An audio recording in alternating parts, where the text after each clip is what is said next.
the first rule of success is to have a vision. You see, if you don't have a vision of where you go, and if you don't have a goal where you go, you drift around and you never end up anywhere. It's like you can have the best ship in the world, you can have the best airplane in the world. If the pilot or the captain doesn't know where to go, it would just drift around. It would not end up anywhere, or most likely in the wrong place. So I was very fortunate that I stumbled on my vision. I mean, as you know, I was born in 1947 in Austria after the Second World War. And I didn't really like Austria when I grew up. I couldn't wait to get out of there. I couldn't see myself becoming a farmer or a worker in a factory or anything like that. Even though my parents wanted me to stay there and have a normal life. My father wanted me to become a police officer like he was.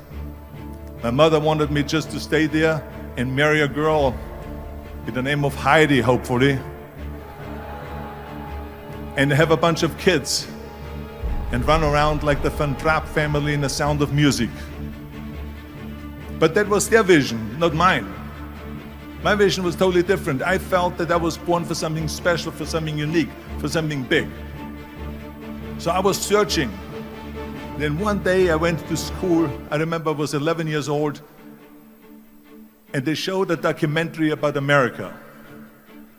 And there they showed in this documentary the huge skyscrapers, the high-rises, the huge bridges, the 6-lane freeways, the huge cars with the wings sticking out, and all of this stuff. And I said to myself, that's where I want to be. I don't want to be around here with these little farmhouses and these little buildings and everything is old. I want to be in America. But now the question was just, how do you get to America? In those days, that was a very expensive trip. It's not like today. So again, I was very fortunate that one day after school, I walked by a store in Graz, which was called Brühl. And it was the only store that really sold kind of American stuff. So one day, they had jeans there, American jeans. And then they had the Bullwalker. And then they had an expander, and some barbells and some dumbbells and an exercise bench in the window. So I went inside and I looked around and I looked at this stuff, and then I saw a magazine. I saw a bodybuilding magazine that had Reg Park on the cover. Reg Park was then a 3-time Mr. Universe. And I saw him on the big screen as Hercules. And on the cover it said, how Reg Park, Mr. Universe, became the Hercules star. That's what the cover story was all about. So I looked at the cover and I said to myself, I got to get this magazine. So I bought the magazine, I took it home and I read it over and over from the front page to the back. It had everything in there, how he trained, how he was working out in Leeds, England, in a factory town, how he worked out every day for 3-4 hours and became the strongest man of Europe, and how he won Mr. Europe and Mr. Great Britain, and then eventually Mr. Universe, and how he won the second Mr. Universe and the third Mr. Universe, and how he was discovered to play the starring role in Hercules. I read that and I said to myself, wow, this is the blueprint for my life. This is exactly what I want to do. I want to become a bodybuilding champion just like Reg Park. I want to get into movies just like Reg Park. And I want to make millions of dollars and be rich and famous just like Reg Park. Do you know how great it felt that I knew where I was going? Imagine the majority of people don't know where they're going. I knew where I was going, that I'm going to become this bodybuilding champion just like him. So it was just a question of how do you do it? I was so relieved because when you have a goal, when you have a vision, everything becomes easy. Because remember that in America, for instance, when you study, you will see the percentage of people that like their jobs. 74% hate their job in America. Now, there's not much different when you come to Europe.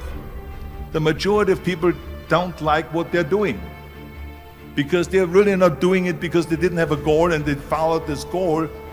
They just aimlessly drift around, and then all of a sudden there's a job opening, so they get that job because you have to work. But then when you work, it's a chore. It's work. It's not fun. So if you think about, only a quarter of the people really enjoy what they're doing in life. That is unbelievable if you think about it. So I felt so blessed that I knew what I was doing. It's like a medical student that studies and knows he wants to become a doctor. You know where to go. So I knew where to go. So people always ask me, when they saw me in the gym in the pumping iron days, they say, why is it that you're working out so hard? 5 hours a day, 6 hours a day, and you have always a smile on your face. The others are working out just as hard as you do, and they look sour in the face. Why is that? And I told people all the time, I said, because to me, I'm shooting for a goal. In front of me is the Mr. Universe title. So every rep that I do gets me closer to accomplishing that goal, to make this goal, this vision, turn into reality. Every single set that I do, every repetition, every weight that I lift will get me a step closer to turn this goal into reality. So I couldn't wait to do another 500-pound squat. I couldn't wait to do another 500-pound bench press. I couldn't wait to do another 2,000 reps of sit-ups. I couldn't wait for the next exercise, for the next half hour of posing and all the kind of things that you have to do to be a champion. I felt so great knowing where I was going, and I tell you, it worked. I mean, think about it. And at the end, I was just not visualizing just my exercise, but I was really lifting the trophy over my head. That's what I was thinking about. And with the age of 20, I went to London and I won the Mr. Universe contest as the youngest Mr. Universe ever. And it was because I had a goal. And this is no different than anything else, what I'm talking about. This is not just about bodybuilding. It was the same in acting. I remember when I was doing Conan the Barbarian.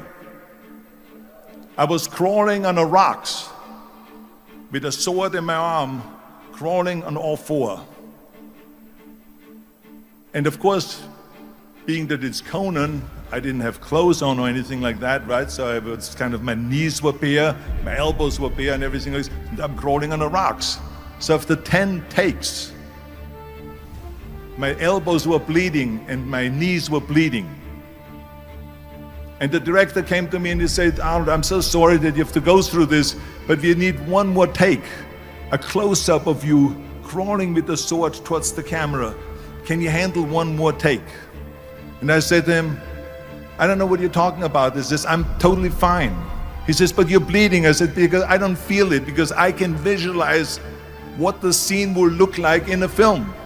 And I'm so excited about this scene.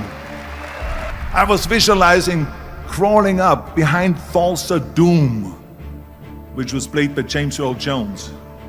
Crawling up behind Thulsa Doom with the sword slowly, and then rising up behind him and whack, cutting his head off. And the head spins in the air, slowly with blood all over the place, and slowly falls down the steps and rolls down the steps.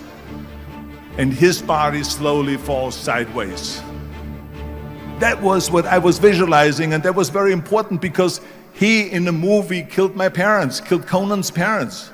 And that was revenge. And he always said that flesh is stronger than steel. And I wanted to prove to him that no, steel is stronger than flesh. And so I had this in my mind. And so this is why it didn't matter if I had to do another 50 takes or 100 takes, no matter how much I bleed on my elbows or my knees. I saw that vision of the perfect scene, and it was an important scene, and I would do it over and over again until we got it. And the same thing is also in politics. I remember that in politics, I had a very clear vision that I will be the leader of California. This is as far as I could go because I was not born in America, so I could not run for president. So being the governor of the fifth largest state, I should say the largest state, the fifth largest economy in the world, was for me really the ultimate title, the ultimate accomplishment in politics. So even though people came up to me and says, why don't you go and run for something smaller, you're never gonna make it. I ran for governor, and then 2 months later I became governor of the state of California. Again, because I had a very clear vision what I'm gonna do with California. So let me tell you something, visualizing a goal and going after it makes it fun. You got to have a purpose no matter what you do in life. You got to have a purpose.